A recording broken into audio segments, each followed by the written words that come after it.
welcome back to Butler on Business. On the phone with us now is Dr. Melissa Luke, specialist in career satisfaction, as well as a motivational speaker, expert on human analytics, and last but certainly not least, author of Life in the World of Yomo. Good morning. How are you doing, Doctor? I'm doing wonderful. How are you doing? We're doing great in studio. We're doing well. This is Alan. Now, what in the world is Yomo? Well, that's a good question because nobody really knows what it is, but it's not an acronym for anything. It's just an avatar that people put characteristics and qualities inside of to basically look forward to try to push their career forward. So it's a cartoon character that I play with during the book. I understand. Well, let's talk about the book. Now, it's 12 steps to a perfect career. I guess, first of all, you got to know what a perfect career would look like for you, wouldn't you? You do, and that's why we use the Yomo to build that. We put personality traits in it. We take all the DNA, all the bad things out of us that we don't want, and we put in personality features. We steal people's personalities. We take qualities from other people. We look at things that we like to do, and we build a completely fictitious character for you to start to aspire to be, and then I teach you how to do that with this character. I had read a stat recently that almost 3/4 of the people working don't like their jobs.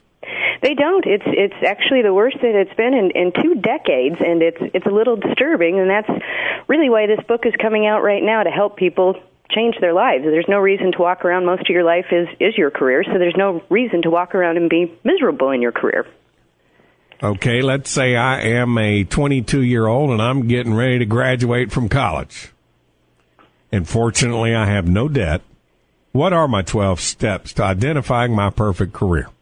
Well, the first 3 steps would be to see where you're sitting right now. Hopefully you would have a job when you're graduating. Around 21, you should be doing internships or having some type of career satisfaction. And you would have to look at what you're doing. If you're making $10,000 or $15,000 a year and you look at your career, basically you rank yourself on your happiness scale. So on a scale of 1 to 10, 1 being you hate your job so much you have to give yourself self-affirmations in the shower to get to work in the morning, which is no good. A 5 is I'm just too lazy to get my resume off to monster.com, and a 10 is I love what I do so much I can't wait to go to work the next day.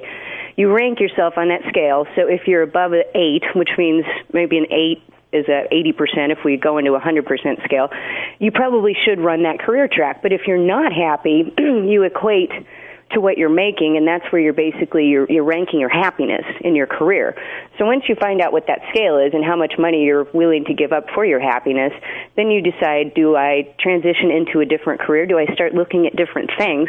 And that's when we start looking at the 12 steps, which are taking personality traits, looking at balancing your family with your career life, looking at what type of strengths you have, and really fulfilling something that you have a direction to look for, because without a direction, we don't know where we're going. Now, Doctor, would it be safe to say that this shower affirmation or validation that you speak of would sound something like, I'm smart, I'm funny, and darn it, people like me? Oh, you're talking about me. No, I'm kidding. Oh, no. I was kind of looking in the mirror when I said that. So. And Doctor, before you answer, I've used that old shower thing with people before when, they're asking me for advice and they've got a situation at work, and I ask them, are you having imaginary conversations with them in the shower? And they'll say, yeah, or when they're riding around in the car and they say, yeah, as a matter of fact, I am. Then I said, well, maybe it's time you start looking for another job. Exactly. It's also less awkward when the water's warm. It is less awkward, and definitely you need the water warm on these things. But it's kind of funny. A lot of people come out of college. I also teach at the university level, and a lot of my students come out not enjoying what they do, and they spend a lot of money on college degrees. And even though I am a professor, I'm not a big fan of everybody being in college. I think it's a lot of money for a waste of time if you don't really know what you're doing. And so this book is really built more for people that are not certain what they do. I changed my degree 8 times in college. And when I graduated, I ended up being in my degree for 6 months before I decided I hated it. So I think that we need to focus in on what really makes us happy. And we don't really teach a lot of leadership skills and how to build companies inside of college. So we have to look outside and try to figure out what are we going to do with our life outside of taking mathematics and communication courses and engineering classes. There's really more of a happiness quotient to what you're doing versus just some classes and, all right, I have a 3.8, and so this is what I do for the rest of my life. It doesn't work out that way.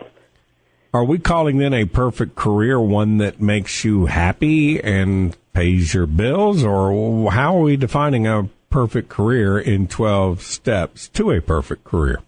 Well, the definition would be different for absolutely everybody, and it is a satisfaction level. So if you don't like what you're doing, clearly you're not happy. So a lot of people, I think adults see this more than we see it in college students because they haven't had a chance to see that they may not like what they go into. But a lot of adults basically see other adults that are unhappy in their careers, so they just take mediocrity across the board, and they think, well, 80% of the United States doesn't currently like what they do, so probably that's just general. But it doesn't have to be like that. The 20% of the people in the United States that love what they do know something different than the people that don't. And I don't think a bunch of people woke up and decided, I want to do something I hate for the rest of my life. I think we get tied up into organizations that the people around us make us a little batty. And so that's where I try to focus in on this book is go back to yourself, because you're not going to change the people around you. I mean, most of us have tried to change our significant others or our husbands or our wives, and we all see that that doesn't work. Amen. And it's the same way in careers. You just really have to look at yourself. What is it that's going to make you happy? And you have to balance your family if you are going to be happy and if you have a family. How do you deal with people, for example, who are plagued with the grass always being greener on the other side, regardless of what they're doing? I mean, I've known people that have gone from job to job to job because every job was always better that they didn't. The job they didn't have was the one they really wanted until they got it, and then they would look back and say, I really enjoyed what I was doing back then. Well, I think a lot of those types of people are just dissatisfied with their life in general. If they're jumping from job to job to job and they're still unhappy where they're going, that's not the people typically around them. It's just they're not happy with themselves. If you go to 15 different companies and you're having the same issues, it's probably you, not everybody else. I hate to say it, but I do see a lot of people like that. We are speaking with Dr. Melissa Luke, who currently has a book entitled Life in the World of Yomo, 12 Steps to a Perfect Career. What exactly are human analytics?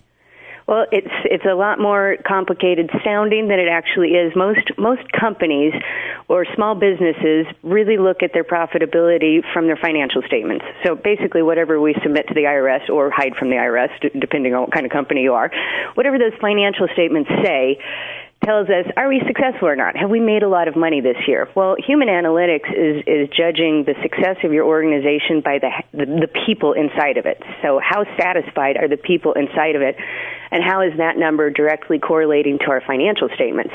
And it sounds very dry and very boring, but basically what my job is when I go in and speak to companies and try to raise this level is I give them that 100% scale, and I ask them, what is it? Where are you sitting out of a scale of 1,500, or out of the last 1,500 people I polled? I've asked them on that 100% scale, and they're averaging a 67%, which is a D. So if you're running at a D inside your organization, you're probably not doing well, and you're definitely not treating your customers very well. So my job is to go in, get the number from these people, find out what would make their life better inside that organization, or even tell some of them to quit because they probably would be happier someplace else.